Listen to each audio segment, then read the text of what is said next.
대통령 윤석열은 2024년 10월 1일 대통령 관저에서 국방부 장관 김용현, 방첩사령관 여인영, 특전사령관 곽종근, 수방사령관 이진우와 함께 저녁 식사를 하면서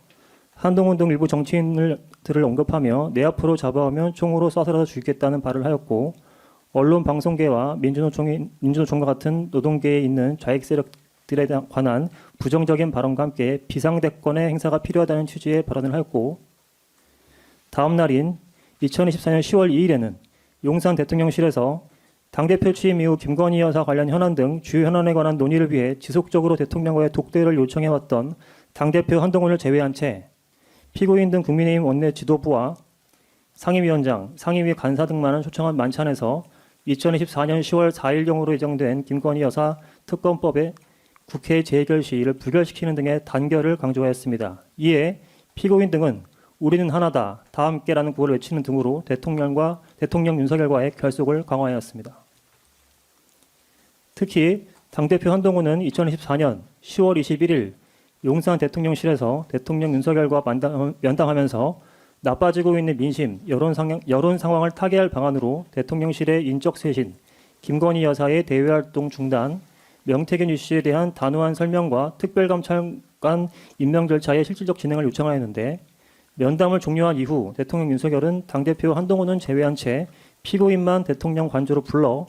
당대표 한동훈과의 면담 내용을 알려주며 피고인에게 당대표 한동훈이 자신의 뜻을 너무 몰라준다며 불만을 토로하는 등 당대표 한동훈에 대한 불신과 피고인에 대한 신뢰를 표시하기도 하였습니다. 대통령 윤석열은 2024년 11월 4일 민주당이 망신을 주려고 한다는 등의 이유를 내세워 당대표 한동훈의 요청에도 불구하고 예산안 시정연설에 불참하였는데, 피고인은 같은 날 당대표 한동훈은 배제한 채 용산 대통령실을 방문하여 당시 현안 등에 대해 논의한 후 다음 날인 2024년 11월 5일 국민의힘 원내대책회의에서 국방부 장관 탄핵을 겁박하고 있다. 북한군 파병에 대한 우리 정부의 대응을 두고 이재명 대표와 민주당은 전쟁을 획득하고 있다. 계엄 예비 음모를 꾸미고 있다는 황당무계한 망언을 하고 있다. 민주당과 북한 김정은 정권이 중요한 현안마다 한 세트로 움직이는 이유가 무엇인지 의아할 따름이다. 라는 취지로 발언하며 야당이 추진하던 주요 현안에 대해 강력히 비판하였습니다. 계속하여 대통령 윤석열은 2024년 11월 9일 국방부 장관 공관에서 국방부 장관 김용현, 방첩사령관 여인영, 특전사령관 곽종근, 수방사령관 이진우의 식사 자리에서 시국에 관한 이야기를 하면서 특별한 방법이 아니고서는 해결할 방법이 없다는 취지로 비상계엄에 관한 발언을 이어나갔습니다. 피고인은 대통령 윤석열이 에이펙 정상회담에 참석한 후 귀국 중이던 2024년 11월 20일경에도 용산 대통령실을 방문하여 대통령실 관계자와 민주당의 김건희 여사 특검법안과 관련된 릴레이 규탄 시위, 순직 해병 사건에 대한 국정조사 추진, 국방부 장관, 서울중앙지방검찰청 검사장 등 검사에 대한 탄핵 추진, 조국혁신당의 대통령 윤석열에 대한 탄핵 소추안 초안 발표 등을 논의하며 대응책을 마련하였고, 다음 날인 2024년 11월 21일경 국민의힘 최고위원회에 참석하여 민주당의 국방부 장관 김용현에 대한 탄핵 추진, 서울중앙지방검찰청 검사장 등 검사 3명에 대한 탄핵 추진 및 조국혁신당의 대통령 윤석열 탄핵 추진 등에 대해 강력하게 비판하였습니다.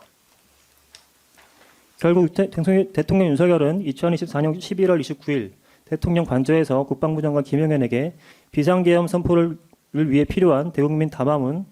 비상계엄 선포문 등을 준비하도록 지시하였는데, 같은 날 피고인도 대통령 관저로 불러 당일 있었던 민주당의 정부 예산안 감액 처리 및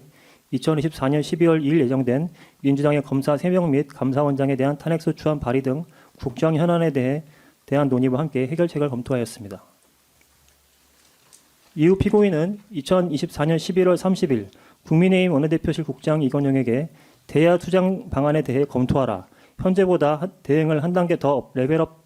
돼야 되는 것 아니냐라는 지시를 내렸고,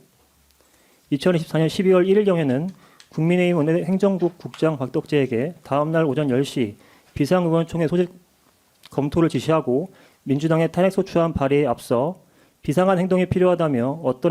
어떠한 행동이 필요한지 검토해보라는 지시를 내림으로써 그 무렵 피고인이 지휘하던 국민의힘 원내대표실 등에서도 무기력한 여당이라며 당내 갈등으로 인해 예산뿐만 아니라 법안, 특검, 탄핵 방어에만 급급한 상황에서 의원 전원 사퇴, 대통령 탈당 등 국면을 전환할 수 있는 새로운 카드가 없는지 고민해보자는 분위기가 형성될 정도로 당시 전국에 대한 위기의식을 공유하였습니다.